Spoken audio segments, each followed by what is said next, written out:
Hi, I'm Kevin, one of the consultants with HGM, and I am here to bring you this month's leadership lesson. And we're going to talk about self-awareness.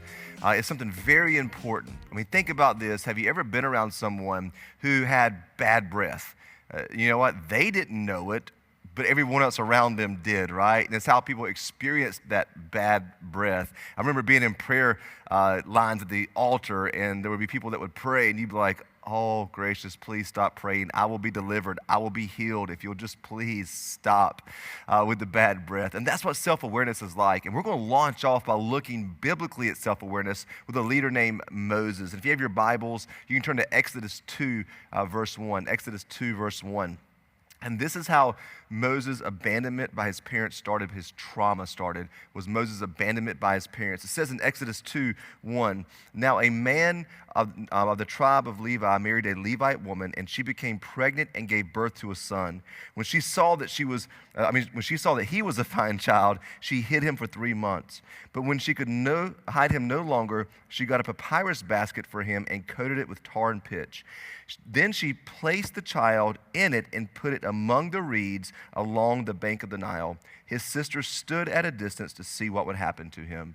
In Exodus 2:1, what you see there is Moses' trauma. He was abandoned, and abandonment traumas are huge in life, neglect and abandonment. And that's where you'll see his cycles in his life, the destructive cycles come up over and over because of his trauma. Now, next, I want you to look at Moses' anger, because that's how his trauma of abandonment, as a child, he couldn't verbalize that, but as an adult, he had explosive anger when he didn't get his way, when he wanted things a certain way. And so we see this early on, even in Exodus 2:11, his unhealed trauma kept him in cycles of defeat. In Exodus 2:11, it says, years later, after Moses had grown up, he went out to his own people and took notice of their heavy burdens. He saw an Egyptian beating up a Hebrew, one of his own people. Looking around and seeing no one else, he killed the Egyptian and hid him in the sand. Again, Moses' issues came out with uncontrolled anger. And what Moses didn't deal with his trauma kept him in cycles. And it happened again. And the thing you have to understand about what we'll deal with self-awareness, when you don't understand your trauma and why it creates anxiety or it's created depression or anger, a lot of leaders are just angry and frustrated. And the reason is because, again, he was abandoned. He had trauma. But here's what I want you to really zero in on. It doesn't get better as you get older. It actually gets worse. And it happened to Moses in Numbers 20, verse 10. It says, then he and Aaron summoned the people to come and gather at the rock. Listen, you rebels. He was angry, calling names. Must we bring you water from this rock? Then Moses raised his hand and struck the rock twice with the staff, and water gushed out. So the entire community and their livestock drank their fill. But the Lord said to Moses and Aaron, because you did not trust me enough to demonstrate my holiness to the people of Israel, you will not lead them into the land that I am giving them. Moses' lack of self-awareness cost him greatly. And I want to tell you as a leader, that your lack of self-awareness will cost you greatly, and your ability to be able to grow in your emotional maturity and self-awareness will actually pay great dividends for you if you'll do the work into it. But it's all about self-awareness. And so our working definition of self-awareness is this. Self-awareness is having a clear perception of your personality, including strengths, weaknesses, trauma, thoughts, beliefs, motivations, and emotions. It allows you to understand other people and how they perceive you. So write this down and go through with your notes here, that self-awareness is a person's ability to self-detect their own positive and negative attributes. Can you write down 10 of your positive qualities and 10 of your negative qualities? And it can't be that I work too much. If you ever put 2 in front of something, it means you can't really you're not able to know what you're not good at. You're not able to dictate or detect what is actually your weaknesses in life, and you need to look at that. So it's like, I'm just too blunt. No, you actually are very offensive to people. You're not too blunt. And so strengths and weaknesses, that's how you're able to keep inventory of your self-awareness. And self-awareness is a person's ability to detect in others those same attributes. So you detect yourself, detect in others. And self-awareness is the person's ability to evaluate how others are experiencing them. Jeff Henderson at North Point Church said one time, he said the question he liked to ask his staff was, what is it like for you to sit on the other side of Jeff Henderson? And I don't think we ever pause to think about what is it like for people in your church, in your department, wherever you're serving, what is it like for them to sit on the other side of you? And so self-awareness is the top ability that a person has to develop in order to become a leader that influences others. I don't care how much you know. I don't care how many books you've read. I don't care how good of a preacher you are. If you are unaware in your life, or you don't want to look at your negative attributes and positives, if you're not willing to see how other people are experiencing you and adjust to lead them better, then you will never grow as a leader. And so I'm going to go through some of these here. Some I will hit and some I'll jump over if you're going through the notes with me. But someone without self-awareness is emotionally tone deaf when it comes to interacting with others. It means they're not able to understand others. And then you have to understand this. They understand their past trauma and how it affects their desires to achieve, to be in control, or be liked by people to a fault. So people with self-awareness, they understand their past trauma, how they grew up. And they understand how it directly affects, watch this, their desire to achieve. We call it vision. I'm full of vision. I got great vision. No, you actually have a childhood wound that you couldn't live up to your father or live up to your mother's standards, or you learned if you achieved, you got praise. So what do you do now? You carry it under the guise of vision because it makes you try to overcome what you didn't have in childhood.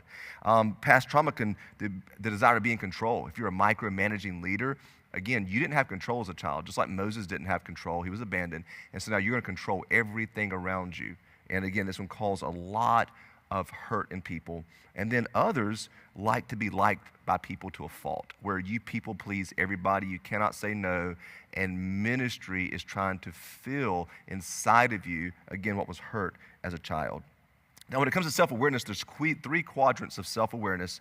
There's the public quadrant, and that's where everybody knows this about you. You know this about you, and God knows, right? So you know it. Everybody knows it. God knows it, right? I'm bald. I'm short. You all know it, right? The next one is the second quadrant, the private quadrant. It's you know it about you, and God knows, but not very many people know about this about you. That's your private quadrant. But the quadrant of self-awareness is the peer quadrant, and it's everyone knows, God knows, but you don't know. So people know it about you, God knows it about you, but you just have not become aware of it yet. And so look at examples of self-awareness issues. Sometimes people overtalk others.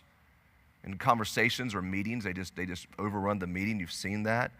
They say rude things. They shrug it off as being a truth teller. Some people just complain all the time. Again, some people use optimism as a crutch instead of dealing with real problems. Another example of self-awareness issues, or you're so driven for results that everyone around you feels like little pawns in your scheme. They feel devalued because you're all just about the bottom line. And so a big one in ministry is this: when somebody who lacks self-awareness is frustrated or overwhelmed, their stress behavior comes out. They can't see it, but it affects all the close relationships around them.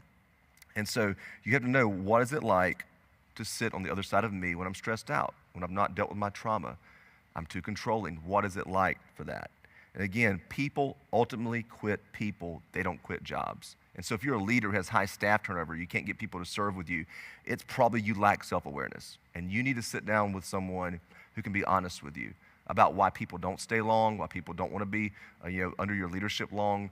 You can call it whatever you want to, but you will never have the fulfillment of long-lasting, beautiful, healthy relationships until you heal that.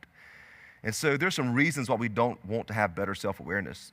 The truth about ourselves can be painful. This is not easy to look and say, yeah, I have these issues and it's hurting things around me. Sometimes insecurity causes us not to accept that criticism. Sometimes we just don't know what we don't know. We need someone to help us, right? And then what stunts our growth in self-awareness? What will stunt it? If you want to grow, if you're defensive, you'll never grow. You've got to learn to accept criticism. If you blame others and deflect, you'll never grow in self-awareness. If you have a lot of anger due to insecurity, again, you'll never grow in self-awareness. And a big issue that stunts our growth in self-awareness is unwilling to ask honest questions to truthful people. Then finally, how do we grow in self-awareness. If you're a leader that says, Kevin, I want to grow in this, I want to get better, I want to be the best potential, fullest potential that God has of me, then here's what you do. How do we grow in self-awareness? Know yourself and be a student of yourself. Take personality profiles, see a counselor, dig into your childhood trauma. We all have it. It's just some of us choose not to talk about it. Listen to the complaints of those under you and those around you. Constant complaints about those under you, around you, or who have left you is a big sign there. Ask honest questions and let those closest to you help you. Stop being angry and defensive with those closest to you who want to talk to you about how your behavior is affecting them. Own your behavior, own your poor behavior. And then finally, don't confuse getting better with not being good enough. Don't confuse that. Getting better and growing in self-awareness doesn't mean you're not a great leader. It means that you have so much more potential and such a great ceiling. So I hope this lesson helps you guys with HGM this month. It's my honor to bring it to you. And we're praying for you and praying that this lesson will impact you, impact your congregation, and impact your community.